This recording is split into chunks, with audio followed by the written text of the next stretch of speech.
Colonel Rathore, लेकिन एक important जो कर्नल संजीव कह रहे थे, छोटे छोटे गांव से निकलकर लोग आते हैं, हालांकि उनके वो देशभक्ति का जज्बा बचपन से होता है कि हम फौज में जाएंगे, सेना में जाकर सेवा करेंगे देश की, लेकिन कहीं ना कहीं बैक ऑफ द माइंड में ये चीज भी चलती रहती है कि मैं तो वहां पर बॉर्डर पर रहूंगा लेकिन मेरा परिवार सुरक्षित रहेगा।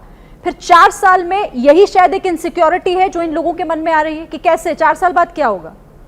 देखिए, भारत एक बहुत ही भाग्यशाली मुल्क है जहां पर समाज और युवाओं के बीच फौज के लिए इज्जत भी है। खास करके उत्तरी भारत में लोग जी जान से परिश्रम करते हैं कि फौज में वो भर्ती हो सके। ये मैं यहाँ पर भी जाता रहता हूँ आसपास के ज़िलों में, तो देखने को मिलता है। अब ये हुई जज्बे की बात। जज्बे के साथ जो सांसारिक चीज़ें हैं वो भी इसके साथ जुड़ी हैं। जो जवान फौज में आता है घर छोड़ के, वो वहाँ का अर्निंग मेंबर है इस घर का, उसने कुछ पैसा भेजना है अपने माँ बाप को, भाई बहनों को सपोर्ट करने के लिए। वो सांसारिक जिम्मेदारी आपकी भी है, हमारी भी है, हम सब की है। तो वो एक चीज़ है जिससे हम अलग नहीं हो सकते। लेकिन इस सांसारिक जिम्मेदारी के साथ हम जब देश प्रेम को और यूनिट के प्रेम को और फौज के जज्बे को और पर्सनल वैलर को लेकर आगे बढ़ते हैं, एक ट्रेंड सोल्जर को बलिदान की राह पे लेके जाते हैं एक लीडर के नीचे, तो वहाँ पर एक सबसे अच्छा रिजल्ट हासिल होता है। सब लोग, सबसे ज़्यादा अगर आदमी किसी चीज़ से डरता है वो अपनी पर्सनल बदनामी से डरता है। मैं ऐसा कार्य ना करूं कि मेरे परिवार पे और मेरे पर कोई एक ऐसा बदनुमा दाग लगे कायरता का। वो एक बहुत बड़ी ड्राइविंग फोर्स है। तो ये सारे फैक्टर्स मिल करके एक सोल्जर को, एक लीडर को गैल्वनाइज करते हैं और आगे ले जाते हैं। और चरित्र तो है ही है, भारतीयों का चरित्र है बलिदान देने का। तो वो सारी चीज़ें हैं। लीडरशिप कोई एक सिंगल फैक्टर से तो बनती नहीं, तो वो सारी चीज़ें ले करके आगे हम बढ़ते हैं। ये चीज़ है। अभी एक छोटी सी चीज़ मैं कहना चाहूँगा कि ये रीसेटलमेंट का इशू जो है, हम गाहे बगाहे या भूल से इसको ओवर हाइप कर रहे हैं। सरकार के यहाँ भी ओवर हाइप हो रहा है, मीडिया में भी ओवर हाइप हो रहा है, बाकी लोगों के दिलों में भी ओवर हाइप हो रहा है। हम जवान को एजुकेशन दे रहे हैं, मिलिट्री ट्रेनिंग दे रहे हैं, उसको आर्थिक रूप से भी सिक्योर कर रहे हैं। अब इतना ज़्यादा मत करो कि वो स्पून फीड करने लगे कि आपने हमें फलां जगह नहीं भेजा, हमको वहाँ जाना था आपने यहाँ भेज दिया। जी नहीं, एक आत्मविश्वास होता है।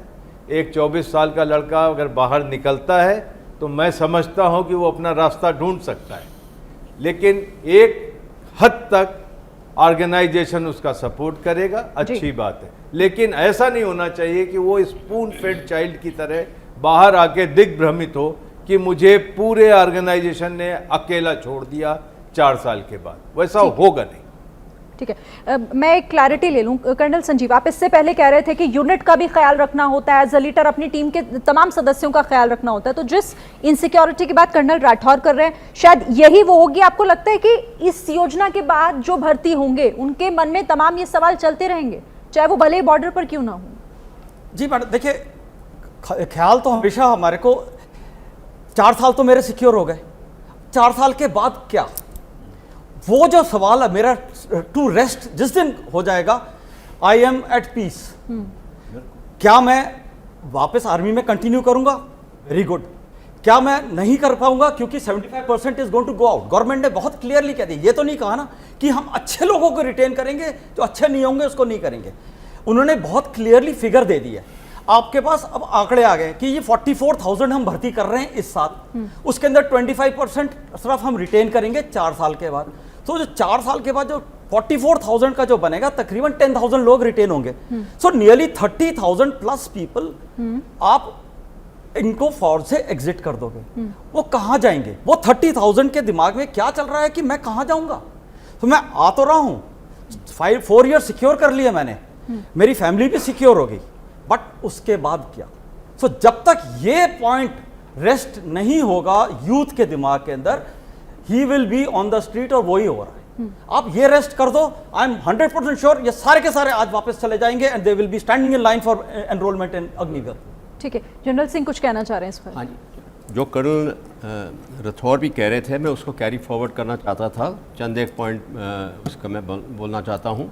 सबसे पहले ये जो 25% है, ये मेरा मेन कंसर्न पलटन के अंदर, रेजिमेंट के अंदर जो रिटेन होता है उसको मैंने एक फिजिकली फिट, मेंटली स्ट्रांग, कि वो लड़ाई के मैदान में या ऑपरेशन एरिया में बिल्कुल माहिर जवान बन के रहे, वो बहुत ज़रूरी है। और वो रोल मेरे यूनिट कमांडर्स और सब यूनिट कमांडर्स का, मैं पहले इसके ऊपर मैं बहुत गौर करता हूँ कि 25% बहुत अहम चीज़ है। दूसरा है कि जो ये बाकी 75% जा रहे हैं, देखिए सरकार ने बहुत सपोर्ट दे दी और कर्नल साहब ने ये भी बोला था कि इसको हम ज़्यादा ओवर एम्फेसाइज कर रहे हैं। देखो, it is a competitive world, competition है, कंपटीशन हर जगह है। तो ये जो जवान बाहर जाएगा well disciplined, example to the nation, वो अपनी कंपटीशन में भी तो अपीयर होगा, करेगा। अभी सरकार उसको गारंटी दे दे और वो सोता रहे, नहीं, उसको अपनी मेहनत करनी है, कंपटीशन में उसको जीतना है। तीसरा मैं एक और पॉइंट बोलना चाहता हूँ कि जो वैकेंसीज, ये पहले जिक्र हुआ था इसका, कि 1 लाख से ज़्यादा हमारे पास वैकेंसीज पड़ी हैं फौज में जवानों की। 2014-15 से उससे पहले 71,000-72,000 की रिक्रूटमेंट हो रही थी। उसके बाद ये पैक डाउन हो गया 59,000 लाइक दैट, 52,000 के ऊपर हमारे पास वैकेंसीज पड़ी हैं। मेरे को ये नहीं समझ आ रहा कि हम अपना मैन पावर को क्यों पैक डाउन किया हुआ है। सर यही तमाम बातें हैं ना, देखिए यही क्लैरिटी नहीं है। लेकिन मेरे पास क्योंकि वक्त इतना ही है, बहुत शानदार तरीके से आप सभी लोगों ने समझाया और मुझे उम्मीद है कि जो लोग देख रहे होंगे हमारा शो, उनके मन में भी सवाल जो होंगे उनके जवाब आज हमारे पैनलिस्ट के जरिए उन्हें मिलेंगे। बहुत बहुत धन्यवाद आप सभी का। फिलहाल इस चर्चा को यहीं पर रोकेंगे, लेकिन खबरें लगातार जारी हैं बीपी न्यूज पर।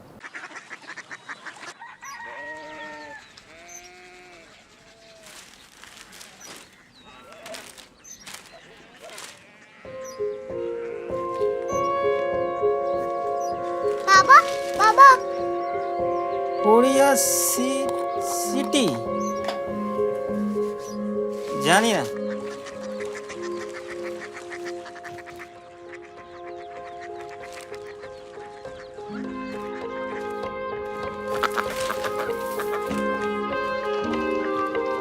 Korea city? हाँ।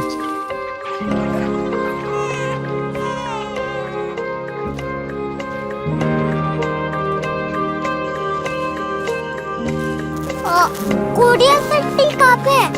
शहर अंग्रेजी लगे हैं।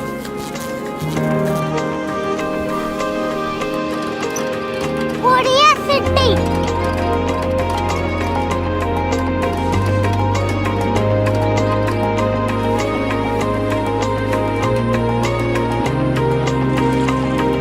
वो बहुत दूर है।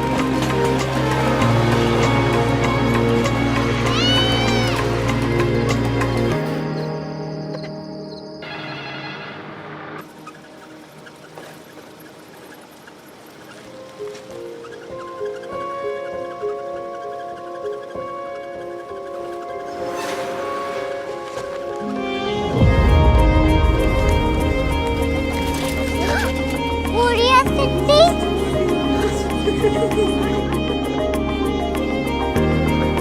दुनिया को बोलना नहीं, कुछ लोग बड़े होते हैं। कोरिया सिटी कहाँ है? प्रोफेसर साहब को पता होगा।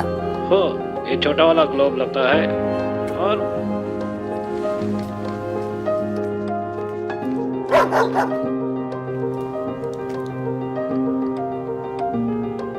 पता नहीं, मेरी बेटी से जाके मिल लो, शायद उसे मालूम हो।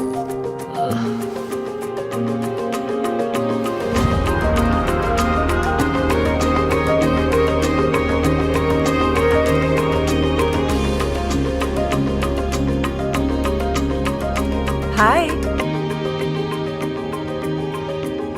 बाबा ने भेजा है। Come here. Korea city.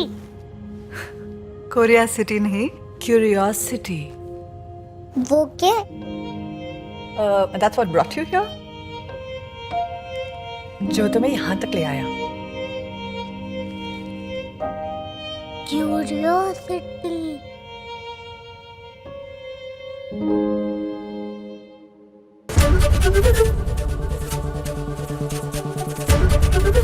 ABP news आपको रखे आगे।